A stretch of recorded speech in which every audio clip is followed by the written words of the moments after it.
একদম দোকানের মতন বাড়িতে কিভাবে লবঙ্গ লতিকা বানাবেন সেই রেসিপিটাই কিন্তু আজকে আমি শেয়ার করব। আমার তো মনে হয় আমার এই রেসিপিটা দোকানের লবঙ্গ লতিকা থেকেও ভালো হয়েছিল খেতে।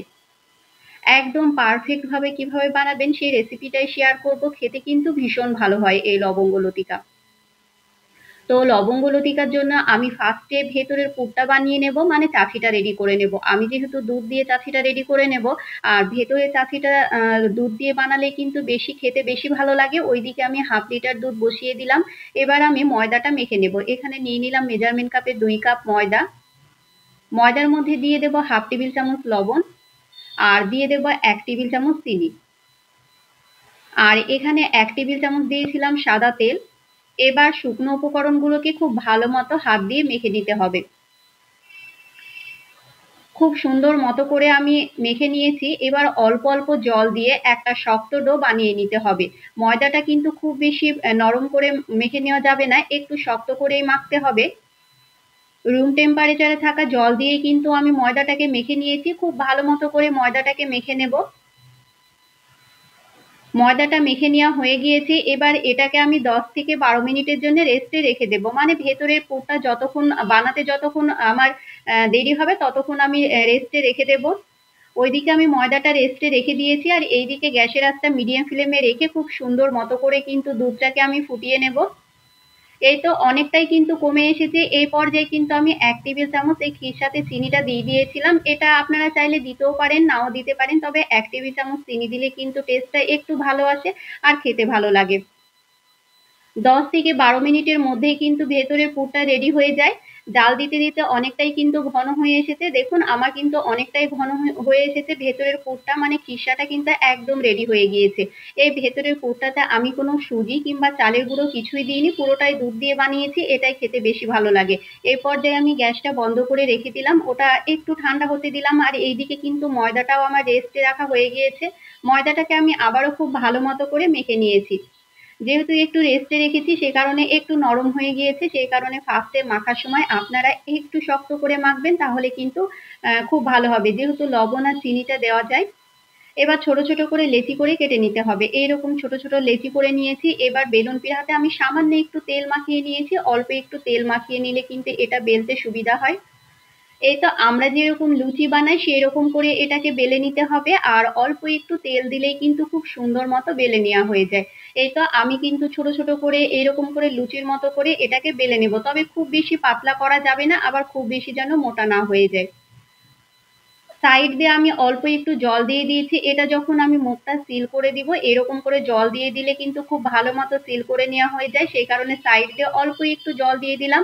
এবার যে পুরটা আমি রেডি রেখেছিলাম সেটা ঠান্ডা হয়ে যাওয়ার পর এরকম শক্ত হবে ভেতরে দিয়ে ফার্স্ট আমি ফোল্ডিং করে নিলাম, মানে এইভাবে আমি একটু ফোল্ড করে নিলাম। আবারও সাইড দিয়ে অল্প একটু জল দিয়ে উল্টো দিকে কিন্তু ঘুরিয়ে নিতে হবে।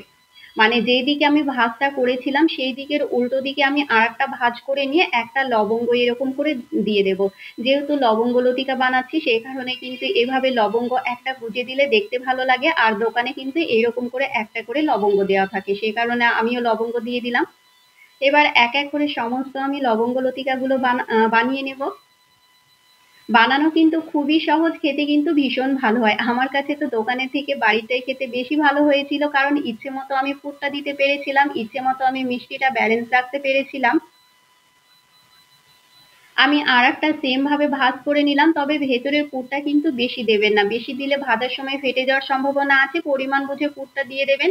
এক এক করে সমস্ত আমি লবঙ্গ লতিকাগুলো রেডি করে নিয়েছিলাম। এবার যেহেতু চিনি সেরা প্রয়োজন সে কারণে আমি চিনি সেরাটা রেডি করে নিয়েছিলাম। এবার একটা চিনি শিরা রেডি করে নিব। এখানে 1 কাপ নিয়ে নিলাম চিনি, আর নিয়ে নেব 1 কাপ জল। খুব ভালো মতো ফুটিয়ে নিতে হবে। জল আর চিনিটা আপনাদের আন্দাজ মতো দেবেন, তবে 1 কাপ চিনির জন্য 1 কাপ জল দিয়েছি। একটা আঠালো ভাব না আসা পর্যন্ত কিন্তু চিনি শিরাটাকে খুব ভালো মতো করে ফুটিয়ে নেবেন। খুব সুন্দর মতো করে ফুটিয়ে নিয়েছি। এই তো চিনি শিরাটা এক সাইডে রেখে দিয়েছি, একটু চ্যাটচেটে করে কিন্তু ফুটিয়ে নিতে হবে। আর এইদিকে দেখুন আমার কিন্তু সমস্ত লবঙ্গ লতিকাগুলো রেডি করে নেওয়া হয়ে গিয়েছে। এইদিকে ফ্রাই প্যানে আমি কিছুটা পরিমাণে সাদা তেল দিয়ে নিয়েছি। তেলটাকে খুব ভালো মতো গরম করে নিয়ে গ্যাসের আঁচটা মিডিয়াম ফ্লেমে রেখে কিন্তু লবঙ্গ লতিকাগুলো ভেজে নিতে হবে। হাই ফ্লেমে ভাজবেন না, হাই ফ্লেমে ভাজলে ওপর থেকে কালার চলে আসবে, আর ভেতরে যেহেতু লেয়ার আছে সেগুলো কিন্তু অতটাও ভালো মতো কুক হবে না, খেতে ভালো লাগবে না। সেই কারণে গ্যাসের আঁচটা মিডিয়াম ফ্লেমে রেখে একটু সময় নিয়ে এগুলোকে ভেজে নিতে হবে। আর ভাজতেই কিন্তু বেশিক্ষণ টাইম লাগে না, কিছুক্ষণের মধ্যেই ভাজা হয়ে যায়। গ্যাসের আঁচটা মিডিয়াম ফ্লেমে রেখে খুব সুন্দর মতো করে উল্টিয়ে পাল্টিয়ে ভেজে নিতে হবে একটা ব্রাউন কালার না আসা পর্যন্ত। বানানো কতটা ইজি না, খেতেও কিন্তু ভীষণ ভালো হয় এই লবঙ্গ লতিকাগুলো। আমি যেহেতু দোকানেরটা খেয়েছি, আমার তো দোকানের থেকে বাড়িরটাই খেতে বেশি ভালো লেগেছে। এবার একদম তেল থেকে গরম গরম তুলে কিন্তু চিনি সেরাটাতে দিয়ে দিতে হবে, আর চিনি সেরাটাও কিন্তু গরম থাকা লাগবে। চিনি সেরাটা যদি ঠান্ডা হয়ে যায় আপনারা একটু গরম করে নেবেন। আমি কিন্তু তেল থেকে তুলে সঙ্গে সঙ্গে চিনি সেরাতে দিয়ে দিয়েছি। এবার বেশিক্ষণ চিনি সেরা রাখার প্রয়োজন নেই, ওই 1 মিনিট মতো, 1 মিনিট রাখলেই কিন্তু হয়ে যাবে। একটু উল্টিয়ে পাল্টিয়ে গরম চিনি সেরাতে আমি সুন্দর মতো করে স্যুপ করে নিয়েছি। ওই 1 থেকে 1.5 মিনিট রেখে দিলেই হয়ে যাবে।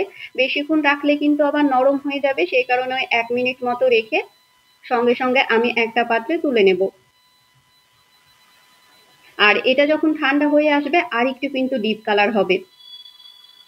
এক এক করে সমস্ত লবঙ্গ লতিকাগুলো আমি রেডি করে নিয়েছিলাম। এই তো লবঙ্গ লতিকাগুলো কিন্তু আমার রেডি হয়ে গিয়েছে। একটু যেহেতু গরম ছিল সেই কারণে ভাঙতে অসুবিধা হয়েছিল, কিন্তু খেতে কিন্তু ভীষণ সুন্দর হয়েছিল। আপনারা বাড়িতে একবার হলেও এটা বানিয়ে নিতে পারেন।